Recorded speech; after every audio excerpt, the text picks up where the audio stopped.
what you said, I think, is right. We do a lot of visual interpretation in a very unconscious way without thinking about it.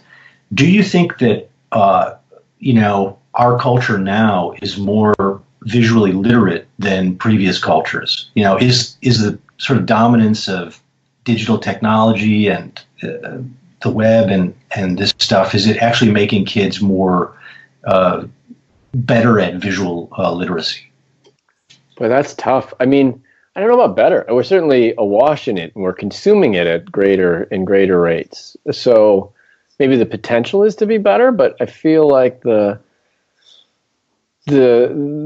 training to be makers, the instinct to say we can do our own things visually seems maybe not less, but certainly not more. I mean, I like to think back to like 19th century where every naturalist, every scientist is drawing. Right. They all have to do those kinds of things. And I think we don't, I've been thinking about the idea of sort of like slow food, but like slow seeing, like, to like really slow down and draw something or take the time to look at it.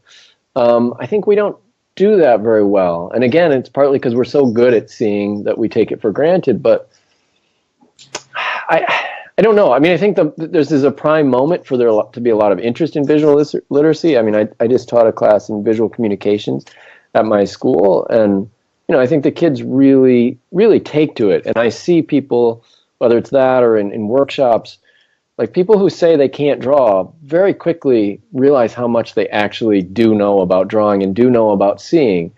So I don't know. I think there's a hunger for it in one sense. And in academia, there's a hunger for it through things like digital humanities and stuff like that.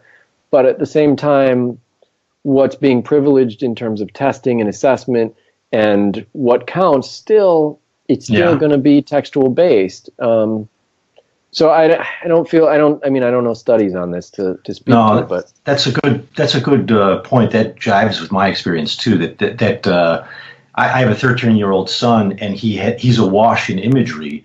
Yeah. But I think you're right. And I teach at an arts school, an arts and media school. The training for making, the craftsman training is not really keeping pace with the wash of imagery. And I think you're right. That's causing a number of. I think there's a kind of false sense that we're really good at reading images when, in fact, without this making component, we're not taking images as seriously. For example, like if I'm going to draw something like this cup here I have in front of me, I think there is a sense. I back me up on this, or argue it's either way. But there's a sense in which if I sit down with this thing for a couple hours, I'm going to actually understand the object better. Yeah. But by basically carefully going over the contours and the surfaces. And this is a kind of, I'm not just copying the thing, I'm actually coming to understand it or have knowledge of the object better. And that's, if I was an engineer taking it apart and looking how it went together, we'd all go, oh yeah, you learned something about the object. Right. And I think in a way drawing is like this, but it's not recognized as being able to do this. So a friend of mine teaches art here in Chicago. She was telling me she asks people to draw a cup. And she said, these are people who don't draw ordinarily. She says they'll all draw like a circle at the top because you can, of course, see that there's a circle. But then when you get to the bottom of the cup, she says they'll all put a totally flat line on the bottom. Right. Because, well, it sits on the ground. Right. And so they're not actually seeing that the bottom is also like has a sort of concave or convex, shape that follows the top. And I just think this is really interesting because you'd think, oh, that's got to be easy to read the cup correctly. Right.